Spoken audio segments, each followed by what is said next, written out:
Welcome back to the Figure Forecast. It's been a long time, but I'm one half of the host, King Damo, and joined, as always, by my good friend Sam.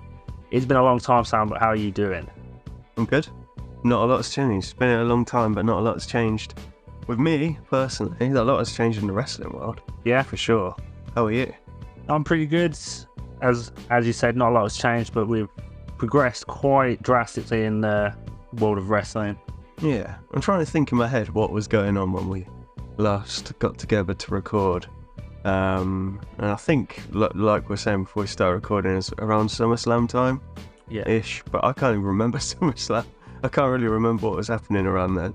No, it's one of those things that it just kind of started to blur, and I think not recording has definitely made that worse. Yeah, for sure. But it's November, which means we're a Survivor Series, and for the last few years that means WarGames. Give us your best William Regal. WarGames. WarGames! It's a shame they can't bring them out to do it this year, but there's a few people who have had their own spins on Adam Pearce had a go. Who else? Has Nick Aldis had a go? Or not? I feel like he has. Yeah, very British. WarGames. No, why did my British accent sound less British than my normal accent? Yeah, it didn't really work very well, but hey ho. Yeah, so that's going to be our topic for this episode. I feel like it ties together pretty much everything that's been going on in the world of WWE, at least, over the last few months. There'll be plenty to talk about with AEW going forward as well.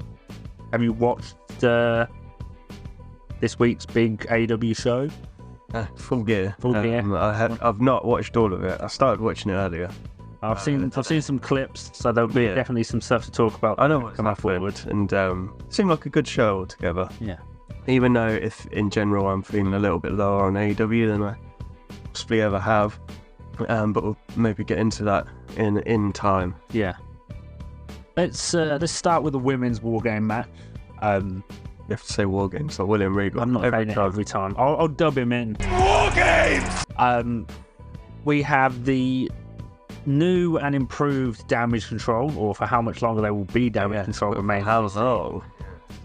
Versus the mashup of faces, and This sounds weird, don't it? showing Faces.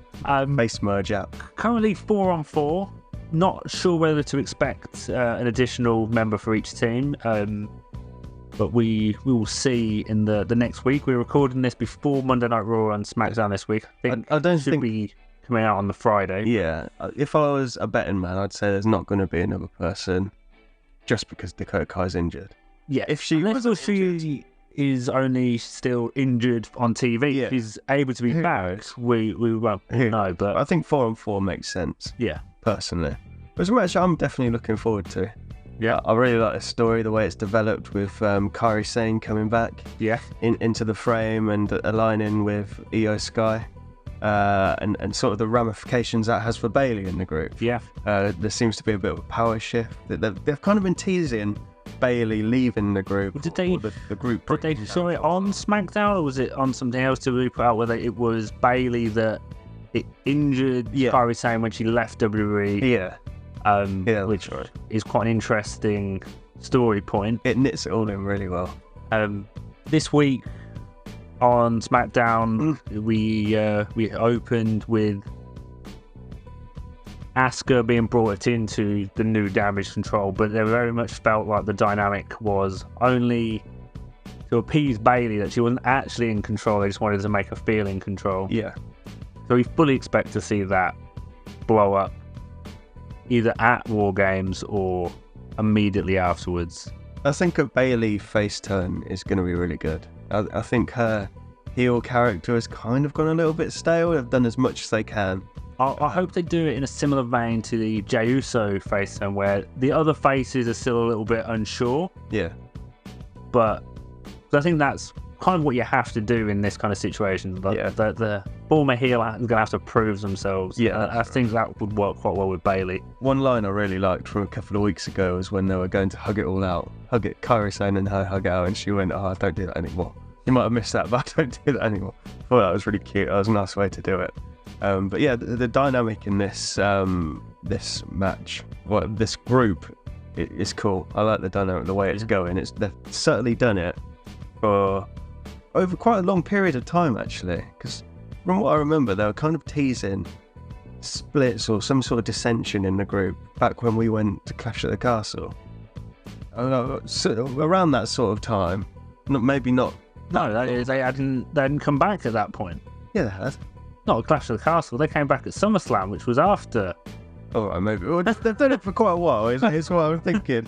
But it's kind of like you never would have got that with WWE of old, and the new WWE in inverted commas under Triple H's run under his power has just been so good at that. I personally, as sort of a wider aspect type of thing, I don't think WWE has been as good as it is right now for like as long as I can remember, 10-15 years. It's been so good. At times it can feel a little jarring, current WWE. Like there's so many stories that have been running for so long that it can almost be like, feels almost wrong, because WWE for so many years had just been like, you're just not used to it. This story's run for 5 minutes, let's move on. And now it's like, well, this story's been running for a year and a half. Like, when's it going to end? Yeah.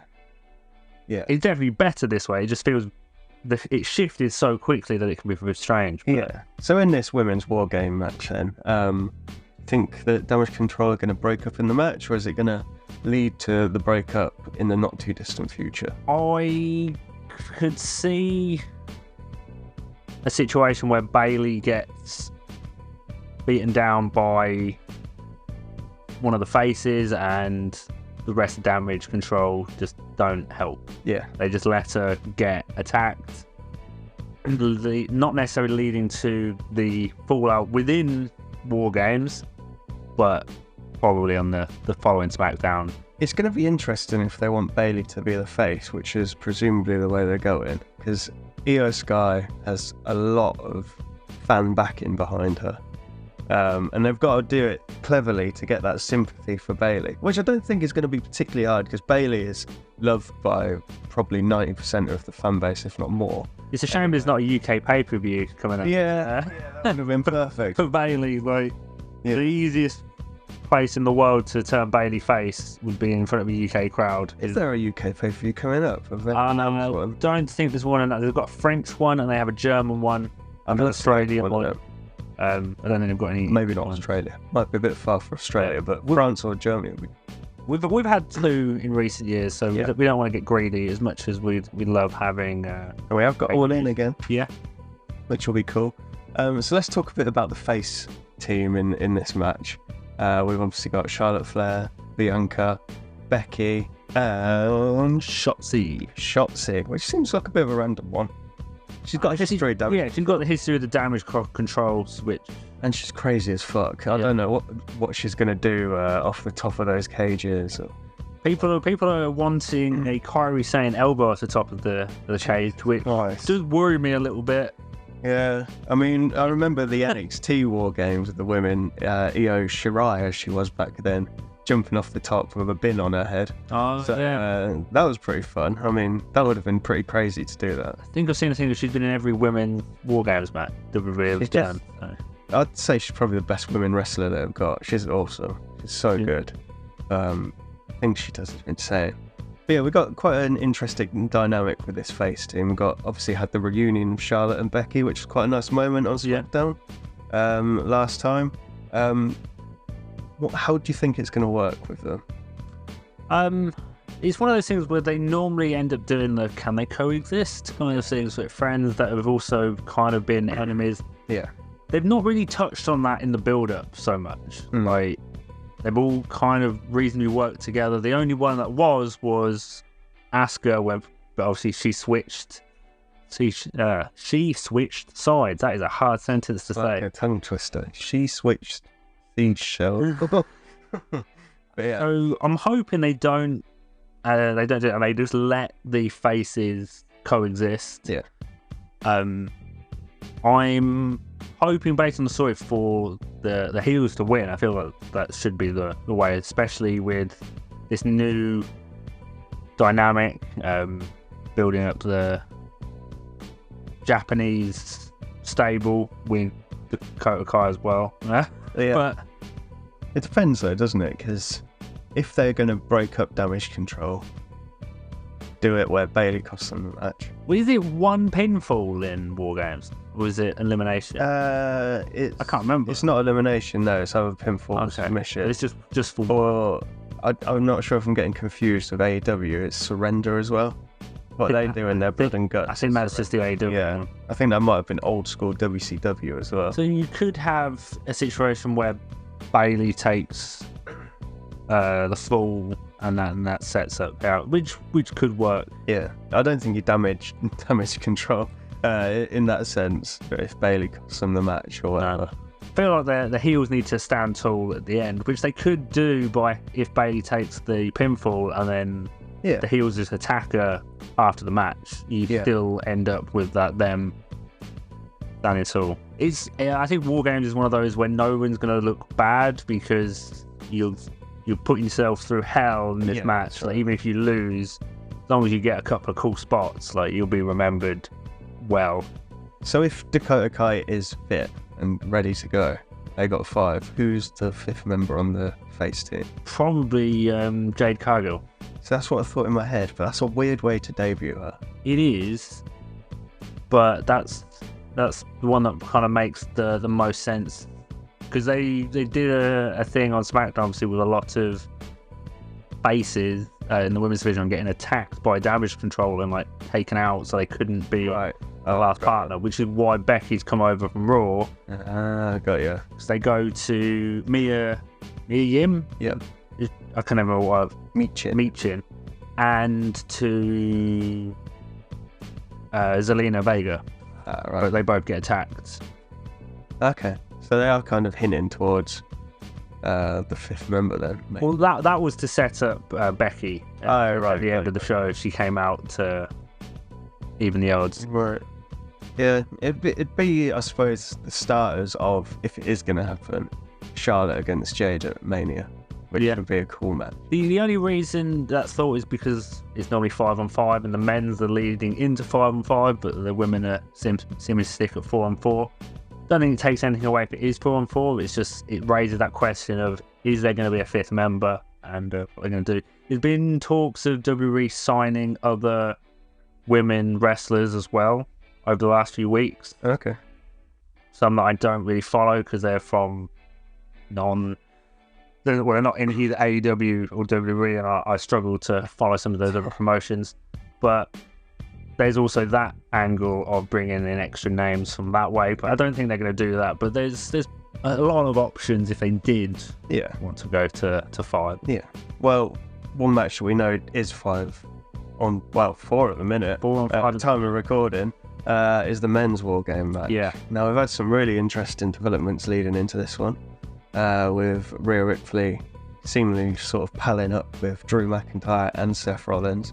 Been a slow build to Drew's turn. I've really enjoyed this like pissy Drew, down on his luck type thing, can't catch a break and sort of blaming the whole world for his downfall.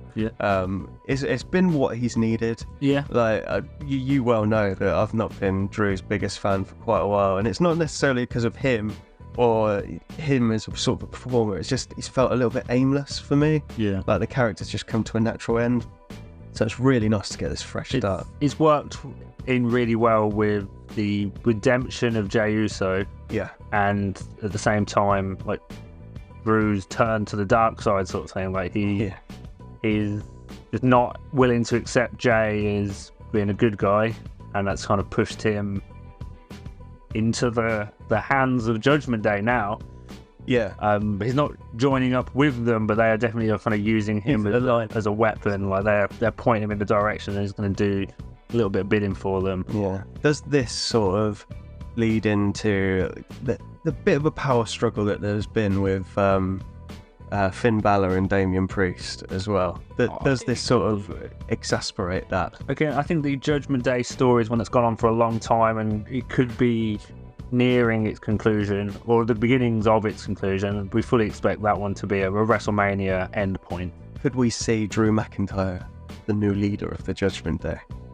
Like a new Nexus type thing. New Judgment. If anything, I would see it splitting with the Rhea, Rue, and Dominic having a story. Yeah. And then you've got Priest, Balor, and JD McDonough having Google me. Having instead. Having their own story as it kind of fractures into like smaller groups. I think that would be the more likely that I would go for, but we'll see what Triple H comes up with this. There's so many options you've got, which is definitely the benefit of the new and improved WWE. Things aren't super obvious. There's multiple different choices you can take a story going forward. Sure. Whilst it's in my mind, I just need to sort of speak about it with you. That Kevin Owens punch on Grayson Waller and Austin Theory, the double punch, that made me laugh so much. It was brilliant. So good. The slow motion replay of it made me laugh, but also it didn't make any sense for WWE to show that slow motion replay because they obviously know it's going to happen and react ready. And in the slow mo, they're flinching about 2 seconds before Kevin Owens hits. It was commentary on it and sort of play by play on it. It was just so good. Yeah, the humour that Kevin Owens put out with it takes away all the negatives really. But I do sometimes wonder when WWE do their slow mo of like you're exposing yourself so much with some of these. But I think it was worth it. You get the entertainment value out of it. Yeah. Going back to the WarGames match then, we've kind of got on the other side, on the face side, a bit of a super group. Led by Cody Rhodes. Got Jey Uso in there. You're going to have to help me out with the other ones because I've gone completely blank. Sami Zayn. Who is number 4? Seth Rollins. Yeah. There we go. Seth and Cody have decided to put their differences aside for one night. Yep. And they've promised that they will work together, which again I think is nice. We don't have to do that. Oh, can Seth and Cody team up? They've gone straight in and go, well, we can do it for one night. We respect each other. We can do it. Let's get that out. Good face behaviour. We like to see it. And then there's been a lot of questions on who their 5th member is going to be. Cody Rhodes tweeted out or posted on X, I guess you've got to say now. X. A picture of them all dressed as superheroes. And then the caption was that they need a 5th for their group. Super Cena. Even though he's got no arms at the minute. I don't know if you've seen that. No. He had surgery on one arm after his latest stint in WWE, and now he needs surgery on the other one. Oh, he's probably had now, so he's got literally no arm. Probably not going to be Super Cena, but there's a lot of options in WWE's return list. The punker, baby. We'll start with the punker. That's what you have the most. That's how you have to refer to him. Outlandish, but seemingly up and down on whether it's likely is the CM Punk return. They've been teasing things, both of WWE making little comments a little while back, Punk having his own. He's lovely. Teasers and trolling, including posting that he was working out to the WarGames music. He's also been teasing a return to AEW, so it's not dead cert that this is going to happen. There've been reports online that it's definitely not happening. Yeah, that's all the dirt sheets are saying. But then there's always that little bit that's like, are they just... In my mind, I'm like, why would they do all of these really obvious teasers on TV if it's not going to happen? Because it's just going to be such a letdown. I think it was a couple of weeks ago, I sent you the message. I guessed that the 2 teams for WarGames, I got 9 out of 9 so far correct. I did put Punk in that at the time. I thought it was like they were going to do it, but I don't think they are anymore. You don't? No. They still could, but there's enough hints at other things and enough other names that are potential that... who do you think standing out at the minute as the leading contender? Based on SmackDown, I think it's going to be LA Knight. Yeah. He currently doesn't have a match. They didn't set that. They seem to be heading towards him versus Solo, but they didn't set that up on SmackDown. They could set that up this week, but Cody Rhodes was on SmackDown. He was backstage talking to Nick Aldis, and later in the night he came out to defend LA Knight before being sent home. So that to me suggests that they're bringing someone from SmackDown to come and be the 5th man, and because he defends LA Knight, that seems like the most likely opportunity. That could be completely undone by SmackDown this week if they give LA Knight a match against Solo. Another option would be Kevin Owens. Obviously, it'd be obvious, wouldn't it? The stuff he's now on SmackDown, but again, he's in a storyline feud with Theory and Grayson Waller, so that could again take him out. Could just be to throw people off the scent. But I was looking at potential returns for WWE that they could have. Randy Orton has been one that has been thrown out about. He's been gone a long time. He has. Apparently he's been cleared for a little while as well. That would be a pretty cool return. Excuse me. There's also Brock Lesnar. Yeah. Not been seen in a little while. He now has the respect of Cody Rhodes. They had that respectful handshake, and he's not about. It might sound stupid, but I don't think he fits into a WarGame match. He doesn't, but at the same time, he's not been seen for a while, and if you need a guy to help even the odds, Brock Lesnar is a pretty good shout to bring in. Go out for the year and the bang. Is this the last pay-per-view of the year? I think there's one more. They always used to have like TLC or something, didn't they? I'm not sure if there is one in, so I don't think they did one last year, so this could be the last one of the year. I'll have a little look while you're going through the potential return. Unless you've just exhausted them all. I think I've just exhausted. I'm sure there were some others that I thought about earlier that it could be some people that just haven't been seen in a little while. Yeah. I think AJ Styles is injured. That would be him. He'd be very underwhelming there. I think they were setting up for him to have a story with Roman Reigns before he got injured as well. Yeah, it looks like Survivor Series is the last one of the year. Unless I'm getting it hideously wrong. But yeah, there's some interesting returns there. I think like what you say, LA Knight kind of fits in quite well. He's that main event star, and he's got a little bit of a relationship with Cody as it is. I feel like I'd be a little bit disappointed if it was LA Knight, just because I've set my heart on Cody. But they've sort of built themselves up for a fall in a way, because they're doing all these little teasers, and they have pulled back on the teasers from WWE's perspective, but they're still there though. Like, it was like every week for like a month, a couple of weeks back, that they were quoting Punk. Yeah.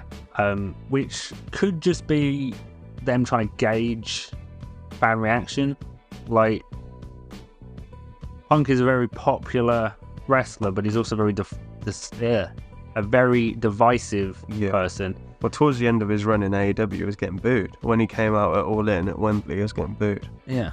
So it could have been we're going to see what the reaction... Sorry. It could be a case that they were trying to see what people's reaction to Punk was before making a decision.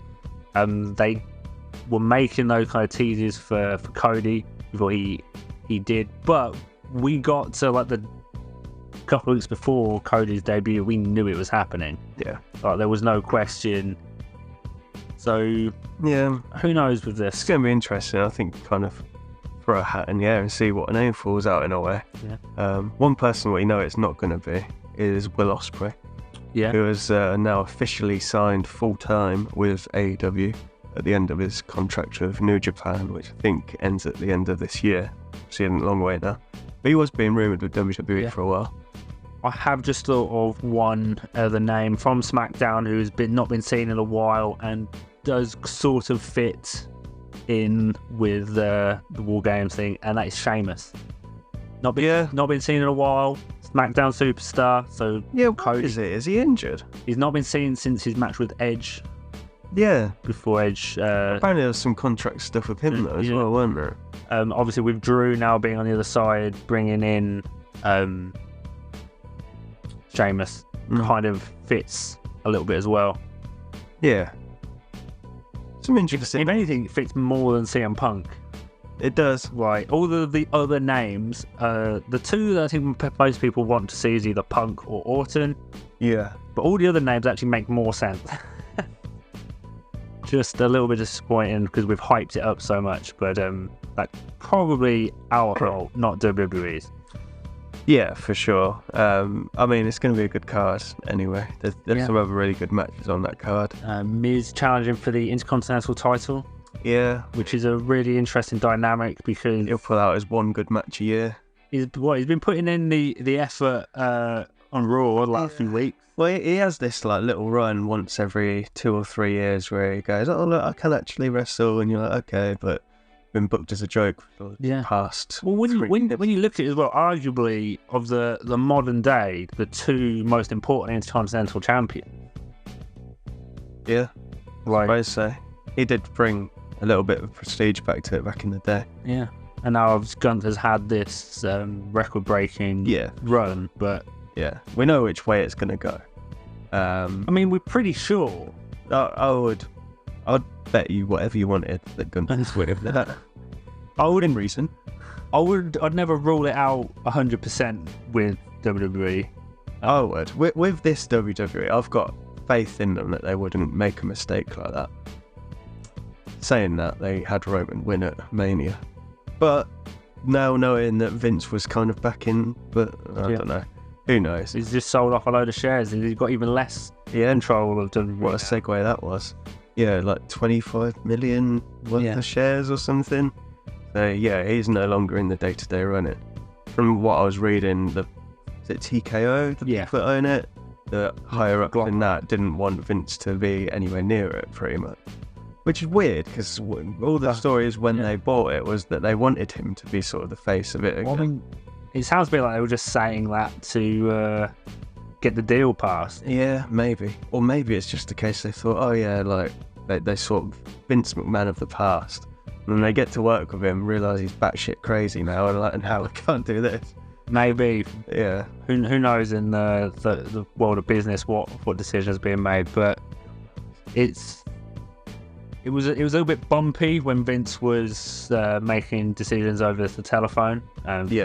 Not too bad. Like, I feel like a lot of people were just picking things they didn't like and going, "Oh, that was Vince." But it was just definitely a couple of it's the PR, isn't it? Decisions. It seemed very Vincey, some of that stuff that we were seeing. So yeah, I'm glad we're over that period now. It seems to be firmly in Paul's hands, and it's going well. We're about to hit the winter lull in WWE. From Survivor Series until Royal Rumble, things tend to not fall off. That's the wrong word, but things tend to quieten down. We start to approach WrestleMania season, and you tend to not get too many big changes and big surprises until then, as you start to position people in for their WrestleMania matches. It might still be a little bit too early to start talking about Mania, but starting to see it on the horizon. Feels crazy that it's even sort of creeping up on us. Well, you think as soon as you get to January, like you're there. January to April is WWE's A game. This year just seems to have flown by, just in general, hasn't it? Like, it doesn't feel that long ago since Mania. This year. As you've looked up, and we are on the last pay-per-view of the year, we have a little bit of a problem in terms of our predictions competition. So as best I can tell, I've got to win every single match. Well, as best I can tell, you are 4 behind, and there's only 5 matches on the card. Gonna have to predict the opposite to you on everything, which means that either we have to have the opposite on every single one, or the best you would be able to do is tie. Or we go winner takes all. Not doing a winner takes all. I'm 4 ahead. I've closed it a bit because you were 6 ahead. I had a good crown jewel. I picked some not very smart decisions at crown jewel. I definitely was thinking with my, I don't know what I was thinking with, but not with my brain in a couple of them. Yeah. Although the 2 that I got wrong. Crown jewel's always a bit weird. Yeah, the 2 I got wrong we could talk a little bit about, because something we have missed was John Cena versus Solo. Yeah, I just couldn't see Cena winning that. No, I just felt that if Cena was going to have anything left to give to WWE going forward, couldn't just keep losing every single match he had. They went a different way. I've said it before. He's still got one last thing that he can offer to WWE, and that is to tap. That is his final. That will be the final accomplishment someone can have, is to tap out or true. KO John Cena, beat him in last man standing. Who would that be?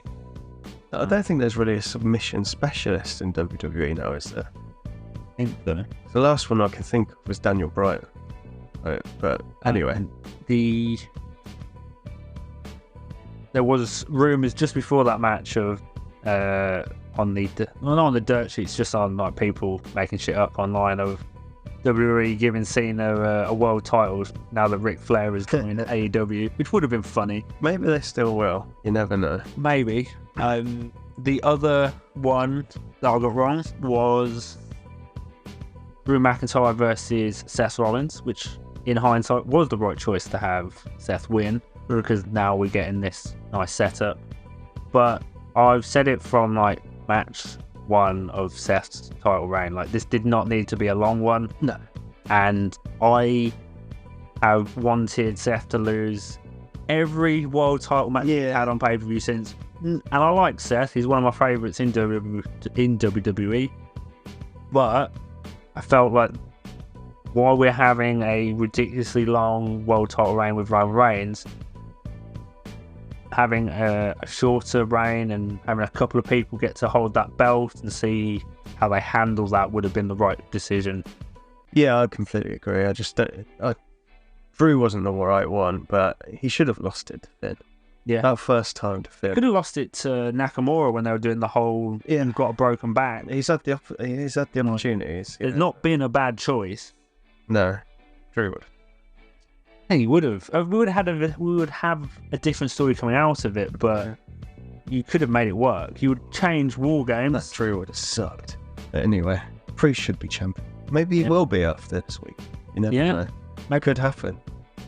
Mid WarGames. What happens if Priest cashes in Money in the Bank in the middle of WarGames? The WarGames match becomes a world title match. And then Cody pins Finn or something, and now Cody...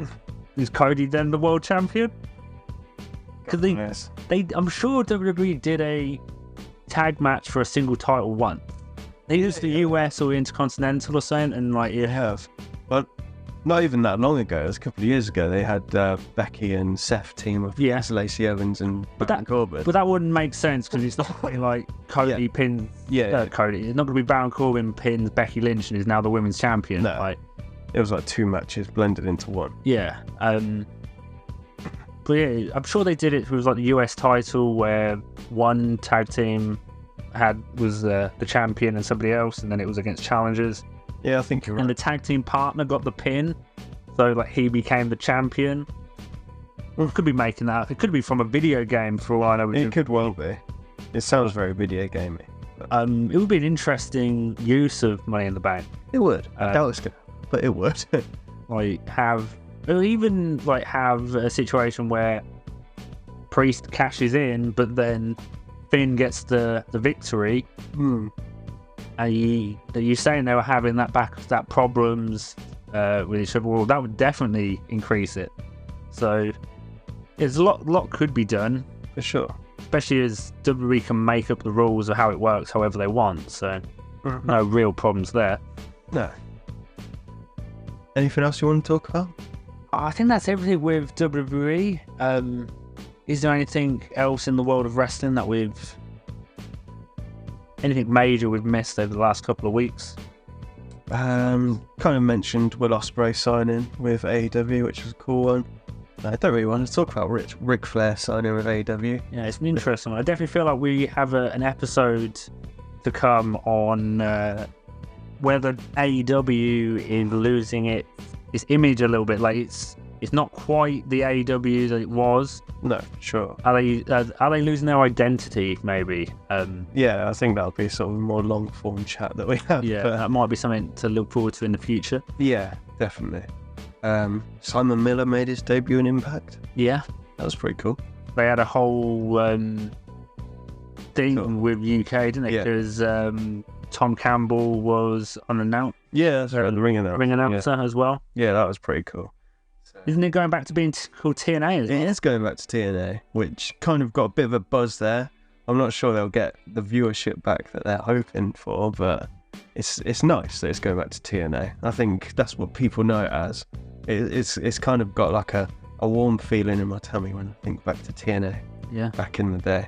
There's a lot of people in the UK especially, I think, that couldn't... Isn't it on Challenge? Exactly. Yeah. So like families who couldn't afford Sky Sports but liked wrestling, they'd watch TNA. Yeah, which is why I think AEW is doing quite well in the UK. Yeah, definitely. Because it's just on ITV4. Yes, it's a clever thing to do.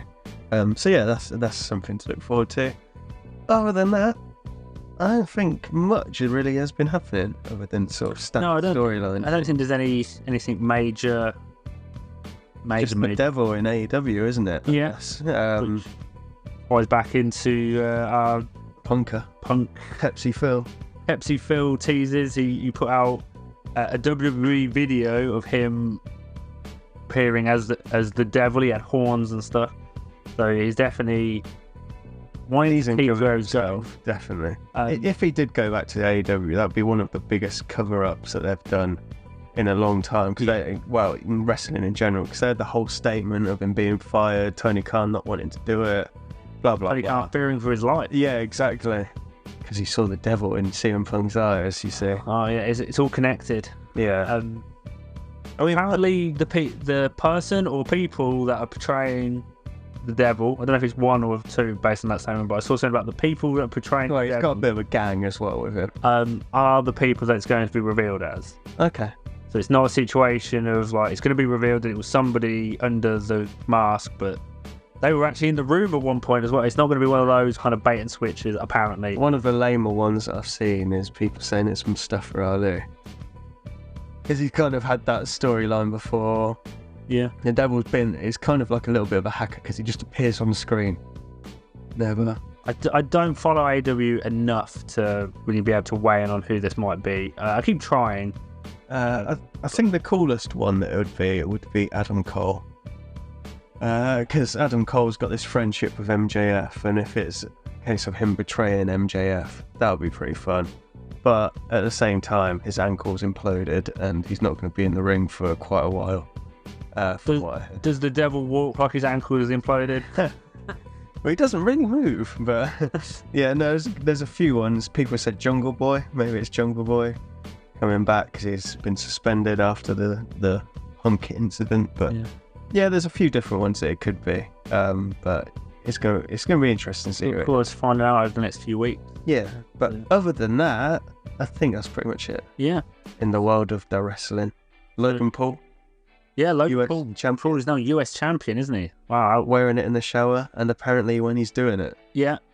And people were getting very angry about that, forgetting that Shawn Michaels once posed naked with the WWE title. It's not the same belt anyway that gets carried on, is it? They get a fresh belt for themselves, I think. I mean, at least I'd hope so. There's definitely been some stuff happen to WWE titles in the past that you wouldn't hope they got shared amount. Quickly moving on. I'm talking about all the blood that has been spilled over the title. Blood. I don't know what you're... Not other bodily fluids. I feel like he did a podcast talking about how it feels to be given that title because it shows that they think he's good and they want to give him the chance, and that it's that kind of the respect that the company's giving him by making him a champion, which I do agree with to an extent, but at the same time I feel like it's the US title and it's Logan Paul. Like, it was almost a dead cert that he was eventually going to have one of those. I think it's the right move because the eyes that he gets on him and it's going to bring to that belt is just crazy. And he came out and said that he's retired from boxing now. Yeah. And he's just a wrestler. It is a bit of a problem on SmackDown. They don't have a male champion at the moment. They've got... Yeah. Well, they've only got... Io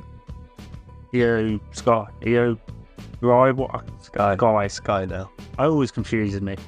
She's the only champion that SmackDown have. The tag titles are obviously predominantly on Raw. They can be on both, but they're predominantly on Raw, and they don't have a male champion with both of them being part-time workers. Well, that's not something that's too much of a problem. You can quite easily fix that. We'll see over the winter how that goes. For sure.